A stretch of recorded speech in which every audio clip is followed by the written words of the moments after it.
सच्चिदानन्दरूपाय विश्वोत्पत्त्यादिहेतवे तापत्रय विनाशाय श्रीकृष्णाय वयं नमः। श्रीमद्भागवत चौथा अध्याय महर्षि व्यास का असंतोष। व्यास जी कहते हैं, उस दीर्घकालीन सत्र में सम्मिलित हुए मुनियों में विद्या वयोवृद्ध कुलपति ऋग्वेदी शौनक जी ने सूत जी की पूर्वोक्त बात सुनकर उनकी प्रशंसा की और कहा। शौनक जी बोले, सूत जी, आप वक्ताओं में श्रेष्ठ है तथा बड़े भाग्यशाली है। जो कथा भगवान श्री सुखदेव जी ने कही थी वही भगवान की पुण्यमयी कथा कृपा करके आप हमें सुनाइए। वह कथा किस युग में, किस स्थान पर और किस कारण से हुई थी? मुनिवर, श्री कृष्ण द्वैपायन ने किसकी प्रेरणा से इस परमहंसों की संहिता का निर्माण किया था? उनके पुत्र सुखदेव जी बड़े योगी, समदर्शी, भेदभाव रहित, संसार निंद्रा से जगे एवं निरंतर एकमात्र परमात्मा में ही स्थित रहते हैं। वे छिपे रहने के कारण मूढ़ से प्रतीत होते हैं। व्यास जी जब संन्यास के लिए वन की ओर जाते हुए अपने पुत्र का पीछा कर रहे थे, उस समय जल में स्नान करने वाली स्त्रियों ने नंगे सुखदेव जी को देखकर तो वस्त्र धारण नहीं किए, परंतु वस्त्र पहने हुए व्यास जी को देखकर लज्जा से कपड़े पहन लिए थे। इस आश्चर्य को देखकर जब व्यास जी ने उन स्त्रियों से इसका कारण पूछा, तब उन्होंने उत्तर दिया कि आपकी दृष्टि में तो अभी स्त्री पुरुष का भेद बना हुआ है, परंतु आपके पुत्र की शुद्ध दृष्टि में यह भेद नहीं है।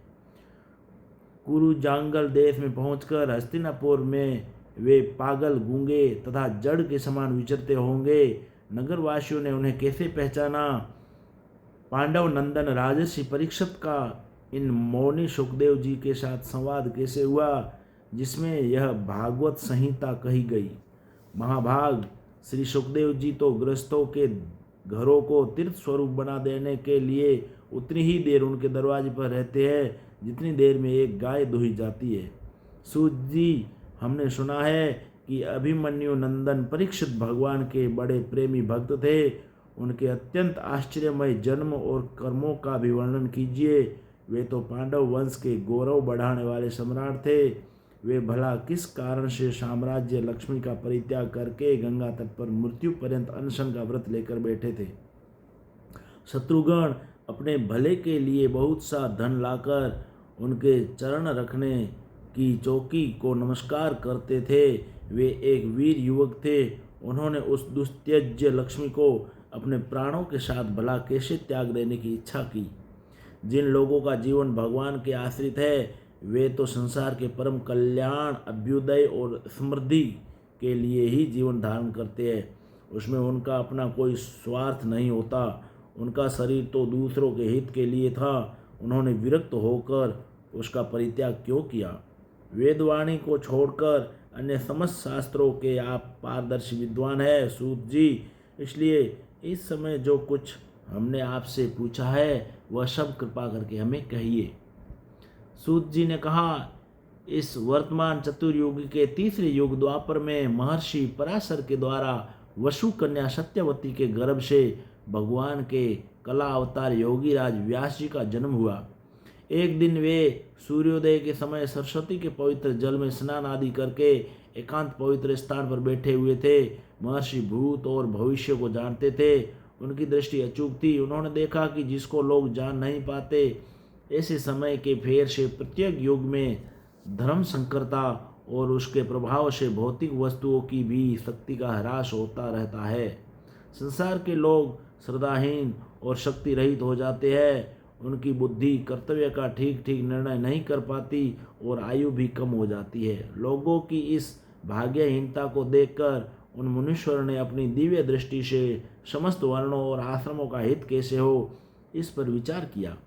उन्होंने सोचा कि वेदोक्त चातुर्होत्र कर्म लोगों का हृदय शुद्ध करने वाला है।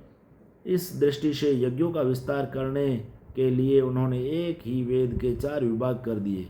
व्यास जी के द्वारा ऋक्, यजु, साम और अथर्व, इन 4 वेदों का उद्धार हुआ। इतिहास और पुराणों को 5वां वेद कहा जाता है।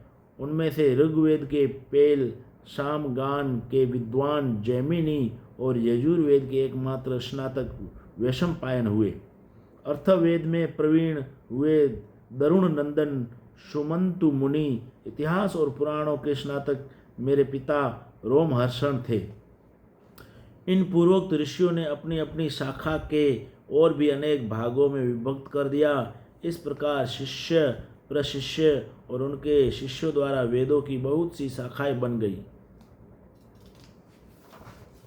कम समझ वाले पुरुषों पर कृपा करके भगवान वेदव्यास ने इसलिए ऐसा विभाग कर दिया कि जिन लोगों को स्मरण शक्ति नहीं है या कम है वे भी वेदों को धारण कर सके।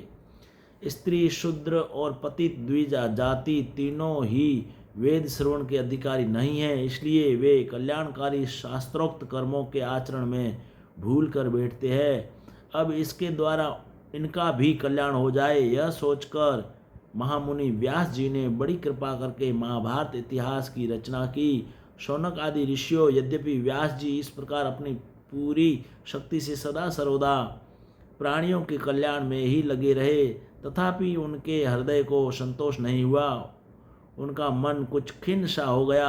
सरस्वती नदी के पवित्र तट पर एकांत में बैठकर धर्मवेता व्यास जी मन ही मन विचार करते हुए इस प्रकार कहने लगे, मैंने निष्कपट भाव से ब्रह्मचर्य आदि व्रतों का पालन करते हुए वेद गुरुजन और अग्नियों का सम्मान किया है और उनकी आज्ञा का पालन किया है। महाभारत की रचना के बहाने मैंने वेद के अर्थ को खोल दिया है, जिससे स्त्री शूद्र आदि भी अपने अपने धर्म कर्म का ज्ञान प्राप्त कर लेते हैं। यद्यपि मैं ब्रह्म तेज से संपन्न एवं समृद्ध हूँ, तथापि मेरा हृदय कुछ अपूर्ण काम सा जान पड़ता है।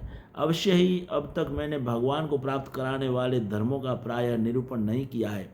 वे ही धर्म परमहंसों को प्रिय है और वे ही भगवान को भी प्रिय है।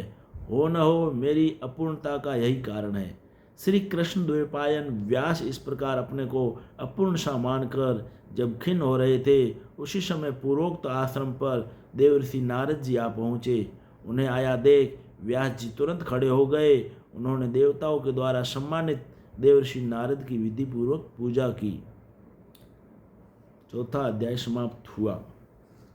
श्री कृष्णाय वासुदेवाय हरे परमात्मने प्रणतः क्लेशनाशाय गोविंदाय नमो नमः।